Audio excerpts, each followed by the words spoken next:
Cape Coast Castle that is there on the edge of Ghana, right along the ocean. It is a place of historical significance because the British used it as a land post at the time when they sent the captured Africans to the United States in the slave trade. There's a lot of historical significance, much of it painful here. It is a place that President Obama and his wife Michelle and 2 daughters are visiting right now. A place of significance perhaps for Michelle Obama more than anyone else in our first family, as she is the great-great-granddaughter descendant of slaves here in the United States. But nonetheless, it promises to be a very historical visit by this president and something of an emotional one as well. Let's go right now to NBC's Mara Shavacampo, who is right there in the Ghana capital for us of Accra. Mara, give me some personal reflections, because you were there at this location. You did a piece for us and showed us a bit of the history and the actual location. Talk about what the place is like and the sentiment surrounding it.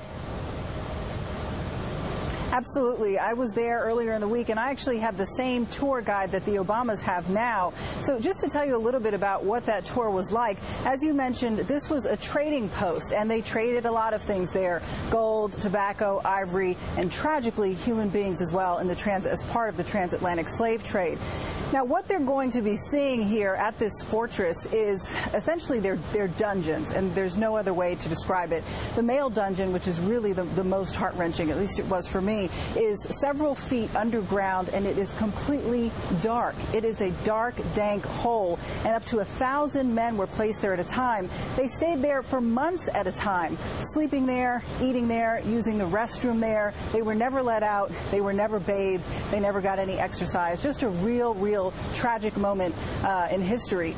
They were kept there as it was kind of a warehouse, because that's where they were kept until the ships came in which case they could make the voyage to the Americas.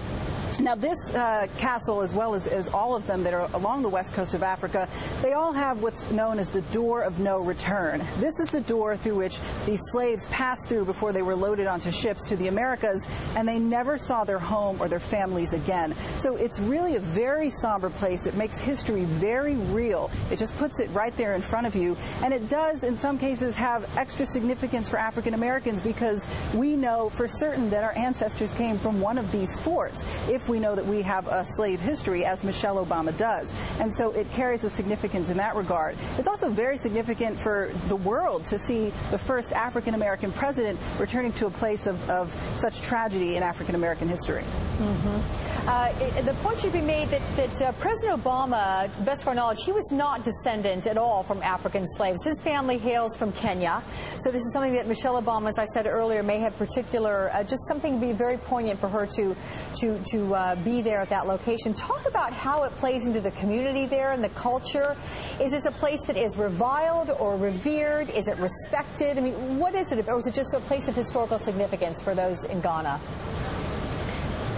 You know, it's a place of history, and they're not ashamed of it. It's not a shameful part of history, but it is just a part of African history. And one point that you made, in that Obama is not the descendant of slaves, whereas Michelle Obama is. But something interesting that a gentleman said to me, who's an African, he's a Ghanaian, and I asked him a similar question. He said, yes, my direct ancestors may not have been taken, but it could have been an aunt, it could have been a cousin, it could have been an uncle. So they still do feel this connection, that it was their people that were taken from their homeland, and that is something that had a long-standing effect even after the slave trade was abolished, because they took the youngest, the strongest, the healthiest. So imagine a continent that has the youngest, the strongest, the healthiest taken away for hundreds of years. What does that mean for production, for jobs, for growth of those countries? It's a huge loss, and it's something that has real reverberations through time. So it's very significant for the Africans as well. Yeah, and you know, as a mom, I'm looking at Sasha and Malia there touring with their parents, and what an education these girls are getting during the summer. I think it almost beats that which they get during the school year. Yeah, absolutely. You know, I was thinking about them when I was doing the tour, because for an adult, for someone who studied history, you know, it's very somber. And when I was there, I remember thinking to myself, this is going to give me nightmares. It's that powerful. And I remember thinking, is this appropriate for children? To be honest, I don't know if they'll fully grasp, because, you know, you go to a lot of places that are dark and dank. You know, some people's basements might have mildew in it or whatever, and they're not necessarily inherently scary places. What makes that place so horrifying is when you understand what happened there. So they may be too young to fully grasp the horror of hundreds of thousands of people being treated like animals for centuries. I don't know if they can really grasp that. And if they can't, I actually think that may be a benefit because they're very young, and that's a very, very scary concept to try to grasp. I absolutely agree. I'm hopeful that they can't quite grasp the entire thing at this point. At what point does the president take off then and head back to the States? He's going to head out later on this evening. It was a very short trip, about 21 hours, not even a full day. But, you know, the White House was committed to having him make a stop in sub-Saharan Africa. At this point, he's been to Europe several times, so it was about time for him to come here, and they chose Ghana, and the Ghanaians are very happy that he did. But he's heading out later today, and he's heading back to Washington. Okay, well, we wish him safe travels, and you as well. NBC's Mara Shavacampo. Great perspective there from Ghana. Thanks so much for joining us.